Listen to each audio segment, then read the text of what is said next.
Hey, welcome back to the How to Podcast series. It's Dave with you. A little different. We're doing the shared mic sessions. What is this? Okay, well, I get to go on podcast as a guest, and it's so much fun that I want to share these episodes with you because some of these have been a while ago, and you probably have never heard me as a guest. You hear me as a host here all the time. You're like, well, what if Dave was a guest? What would that sound like? Well, this is me on a podcast, and I wanted to share it with you. As part of our daily episodes in 2026, it's a chance to hear me on another show. I hope you're ready for this. Are you? All right, so Dr. Christopher Liu had me on his show, the Financial Freedom Podcast, and we talked about how to start a podcast. And you're thinking, why, Dave, why would you go on that show to talk about podcasting? Well, Dr. Christopher Liu invited me, first of all, and B, why not, right? Podcasting and financial freedom kind of go together. For some people, podcasting is a great way to make money with your show. So it makes sense. And I was very kind of him to offer the extension of coming onto his show. Again, I love going on podcasts. So anytime I get to go on a podcast, the answer is going to be yes. So let me know. If you have a show and you're looking for a guest, reach out to me. I'd happy to come on. I'll tailor my message to your audience. I'll invest the time to listen to your show and show up as a representation of your audience, your community, your listeners. And on their behalf, have a conversation with you on your show. That's what I do. And I love doing it. I love to do more of it. Reach out to me at howtopodcast.ca. Set up a calendar link. Let's just have a quick chat, talk through what we're going to do, and make a plan to get together and record on a new day. And that'll give me time to go listen to your show as well in preparation. Definitely love helping other podcasters to be a guest. Happy to do that anytime. So Dr. Christopher Liu had me on the show, and it was a great conversation. Here is the podcast. I'll join you at the end. We'll recap and we'll close off together. But here we go. Here's Dave on Financial Freedom Podcast with Dr. Christopher Liu. Here we go. Good morning, guys, and welcome to the podcast from close to Ontario, Canada. I have Dave Campbell, and he is a podcaster, and he's got a lot of ideas around building a platform with podcasts. And for the audience and listeners, viewers that are interested in building a community using podcasting as a medium, I'm really happy to have him on. So Dave, welcome.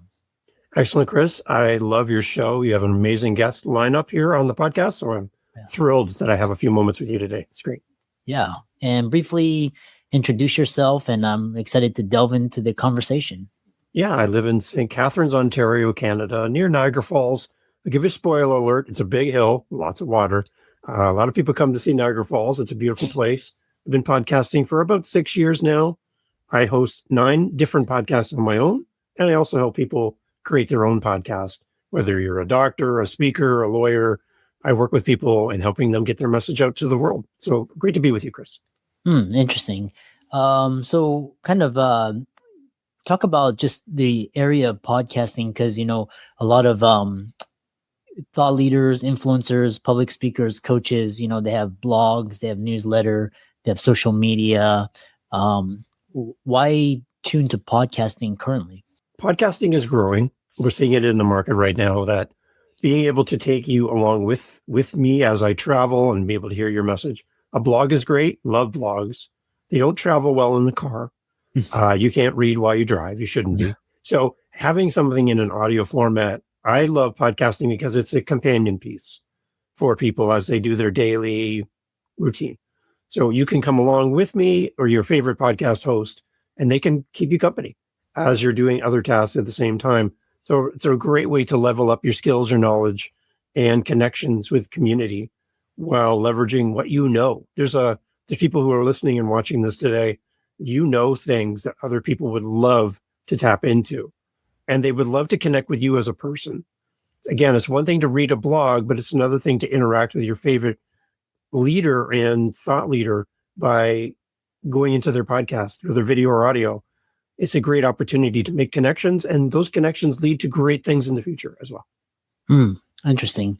So what kind of, a lot of people, what do you clients come to you for? Because I know you have a how-to podcast series, and what do you, what's your client avatar and how do you help clients?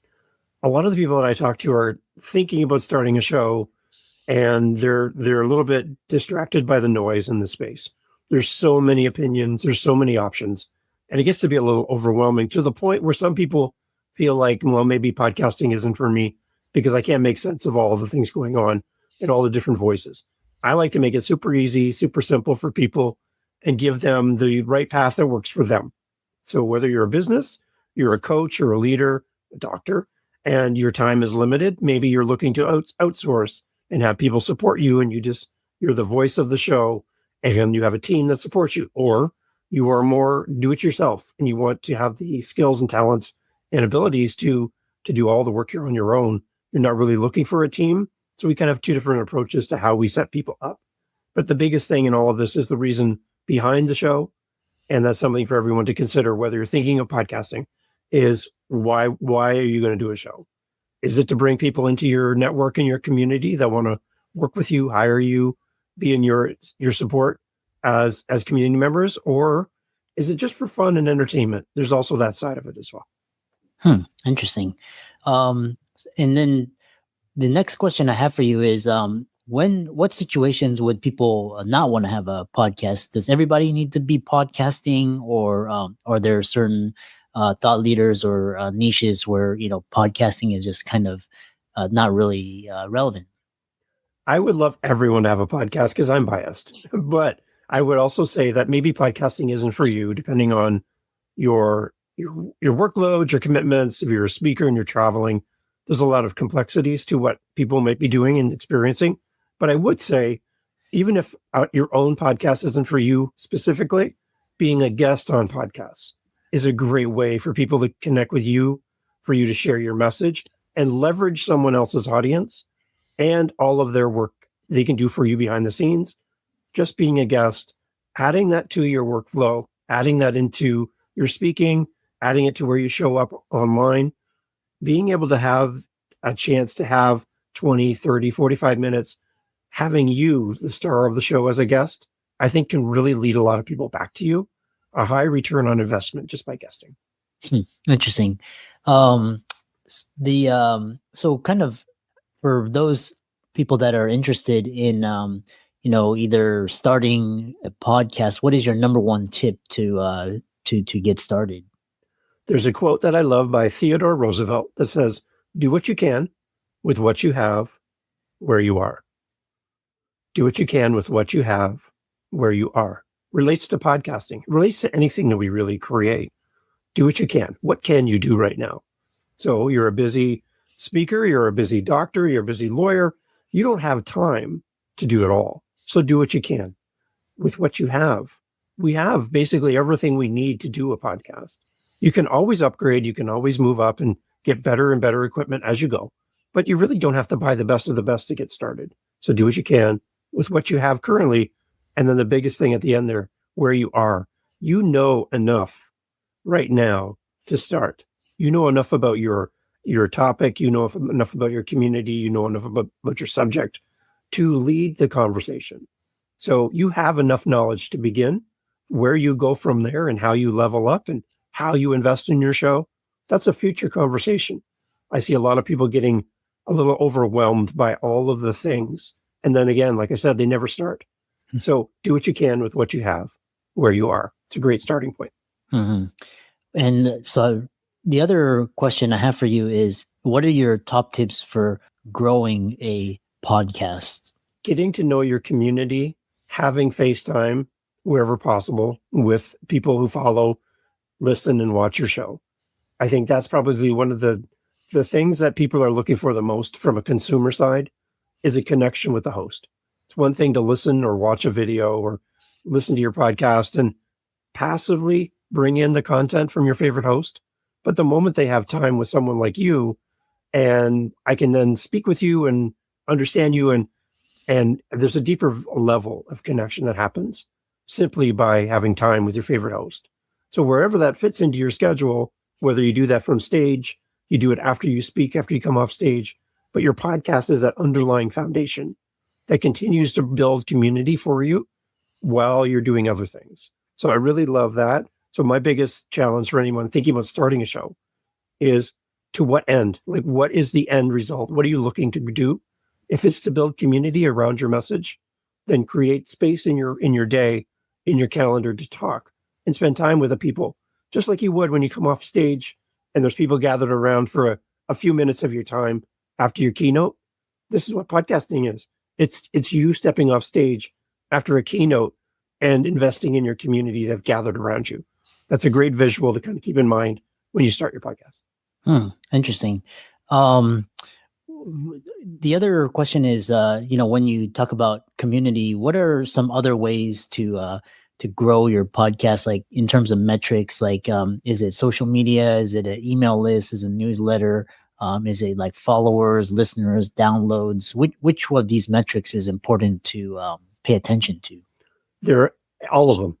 All of them are important. I would say when people come to me and say, how can I grow my show?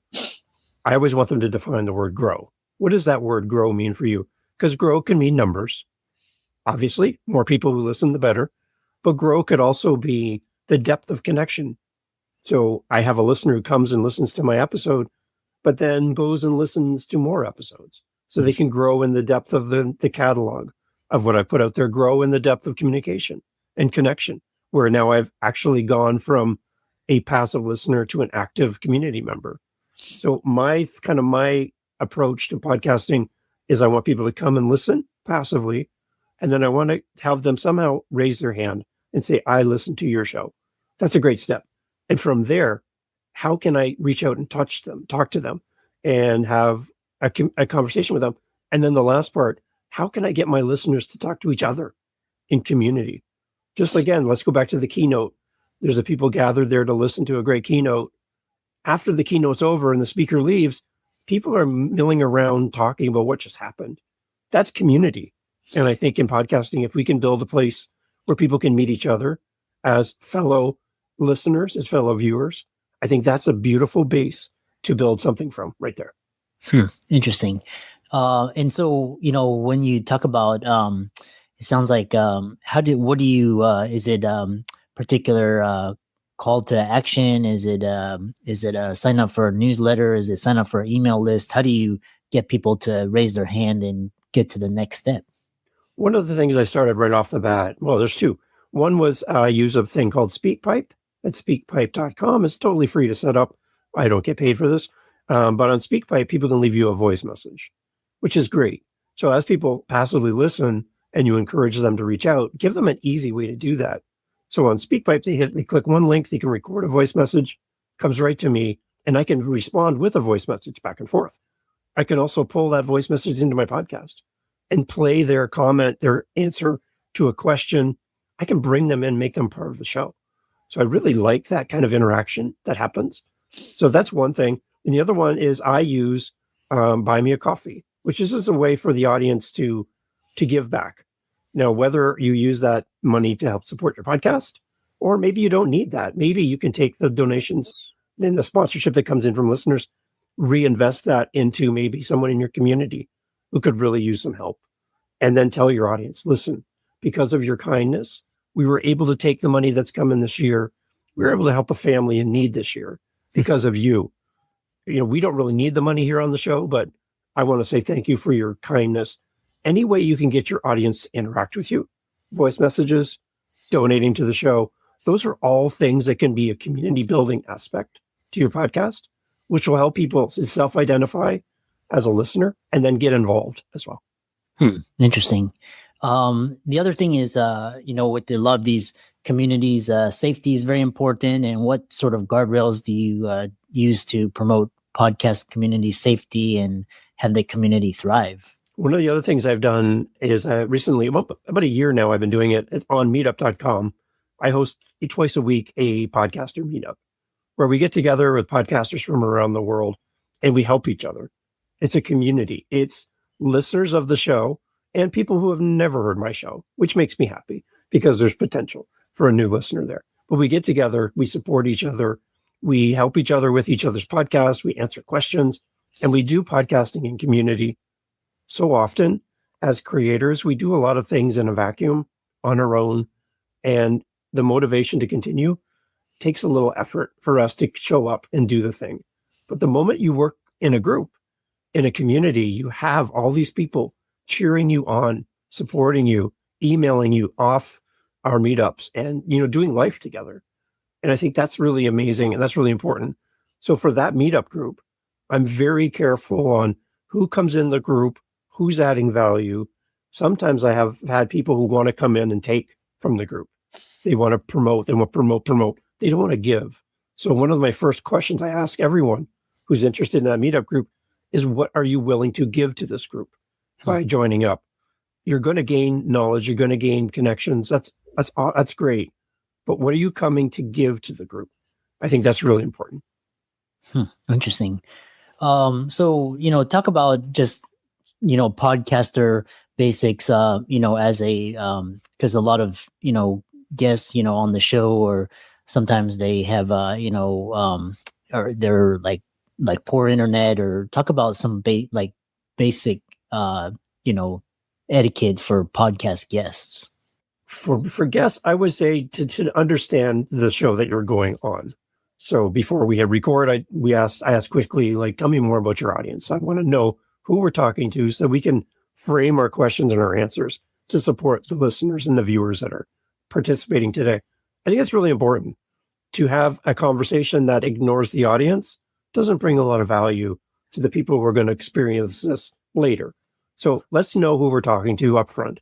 So for me, I do pre-interviews with all my guests, and we talk about the show. We talk about what we want to cover on the show, and then we kind of build a bridge together. I really like that. Whenever possible, it's a great little tool. So I like to understand the audience. I like to understand where we're going with the podcast and bring value in every step. And what I always encourage my guests when they come on is to remember there's one more person here. There's yourself, there's myself, there's one other person, and they're going to experience this live in the moment or later on. And how do we bring them into the conversation so they don't feel like they're a passive observer, but they're actively part of the conversation? Anytime you can do that, I think elevates your conversation and brings value to the person who we don't see, who's really going to enjoy this conversation later. Interesting. Yeah. And, a lot, like I said, it's quite interesting. It's funny, you get really, yes, they're around just like the lawnmowers, or or just the lighting is really, or there's the mic, or like echo, or the internet connection is poor, these things. And it's, so it's good for the guests to be aware of these types of things.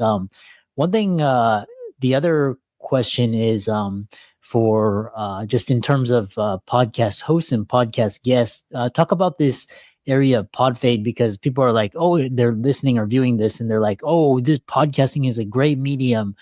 Let's get started. And then, they'll do one episode and then, disappear and never be seen again. So how do you prevent this? And how do you, another thing is for podcast hosts is podcast guests that don't show up. How do you mitigate this? Interesting. So Chris, a lot of people look at podcasting and go, well, look at Chris with his show. This looks like fun. This looks like something I could do. This looks great as far as making connections. So if Chris can do this, Dave can do this, I can do this. It looks simple to start, and it might be simple to start. It's difficult to continue podcasting, because I find that a lot of people that I've been talking to, they don't future plan. They don't know where they're going with their show. They don't know the big purpose, the reason why, what am I focused on? And they run out of ideas. And after they run out of ideas, work takes over, family takes over, commitments take over, and they just slowly back away from their podcast. So it's kind of like quiet quitting, but in a podcast format. And people are just backing away from something they were really passionate about. Podcasting does take time. It takes commitment. You have to show up. You're going to build consistency with your guests. These are all of the things that you have to build over time. And the only way to get there is to simply keep recording, keep moving forward, and exercising and growing. Just like a speaker on stage, again, keynotes, you're not just going to jump on stage for the first time and nail it. You're going to take you a few times to find your rhythm, and you got to keep keynoting into the future. You can't just do it once and wipe your hands and I'm done. You're going to have more opportunities in the future. So you got to keep moving forward.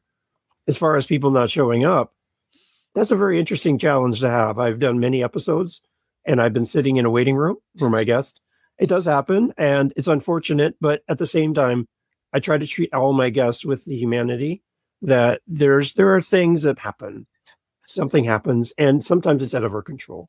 So I always default to the best intentions of my guest, that for some reason it didn't happen. And I would just say, if you're going to guest on shows, like we talked about earlier, make sure it's a priority for you. Show up, understand the audience, understand your message, and deliver your best for the listener, and support the host. That's super important as a guest.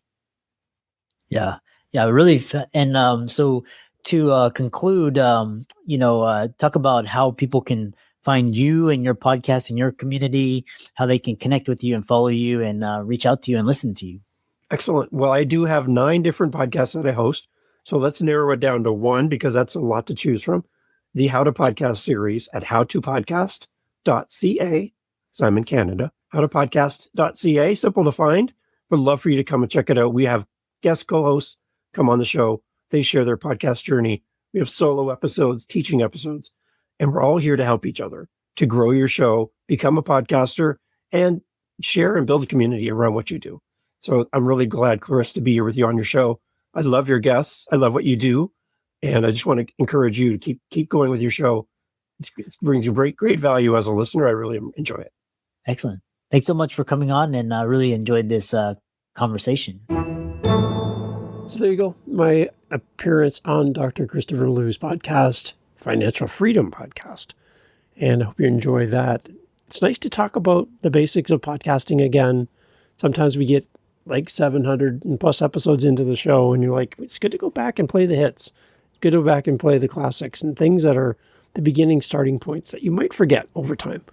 And if you're new to podcasting and you're thinking, wow, Dave, there's so many episodes of your show, then let's get together, you and I, and we'll kind of craft a list of episodes that I think would be a great starting point for you and help you to kind of go through your pathway from start to finish in podcasting to get you going, get you up and running. Happy to help curate a list for you. There's stuff on YouTube if you want to go there. There's playlists, and 24 episodes in 24 hours that I did over the Valentine's weekend. That's a great starting point because I cover everything from beginning, middle, and end on how to start your show. So go over there and check that out over on YouTube. And otherwise we can reach out anytime and let's connect through howtopodcast.ca. And I'd love to connect with you there. And as again, if you're looking for a guest, no matter what the topic, I can talk about dad stuff, podcasting. I could talk about audio and music, and it's just on and on and on. So reach out to me. I'd love to connect with you. Thanks for being here. Talk soon. You're still here? Great. Okay. The question for me was, Dave, I'm looking for a podcast editing solution where I can edit my show, but I don't want it to be on the internet. I want it to be on my personal laptop or my computer. What do you got? What's a good option? So for me, if you're on Apple, you have GarageBand. I'm not an Apple user, never will be. Sorry, everybody. I'm an Android and Windows guy. So I'm using Audacity, which also works on Apple, by the way, just so you know. But I'm using it on a Windows machine, and I've been using Audacity, which is not connected to the internet. I don't need anything from the internet to do this, which is great. The internet can be down. I can have a fully charged battery on my laptop and still edit my show. I don't need anything. I can do this outside at the cottage, on the dock while I'm fishing. I can edit a podcast. I don't need any internet at all. And all these other internet-based tools, again, are reliant on the internet. And I don't want that. I want to be able to do what I want to do when I want to do it. So I'm using Audacity, completely free. I've been using it for over 22 years now for music production. I'm a musician. And so I mix and master my own music on there. I record and edit bands on there. I do commercials on there. I do a bunch of stuff. And then I do podcasts as well. So Audacity is completely free. It's bulletproof. It's a great recording software. I'm using it right now to record this. Whatever you're hearing is being recorded directly into Audacity. I'm not recording it somewhere else and importing it. This is me right now. It's a great tool, easy to use. And if you ever have questions about how to use it from a podcast perspective compared to a music perspective, there's a lot of buttons here you're never going to use as a podcaster. Well, let's ignore all those, like taping the remote control for only the buttons you need. You know what I'm talking about. We can do that for Audacity too, and block out all the stuff you don't need to worry about, and just make it super easy for you to understand. howtopodcast.ca. My calendar link's there. You and I can get together and talk anytime. But if you want a podcast recording app, an editing app that does not require the internet, Audacity for the win. There you go. Talk soon.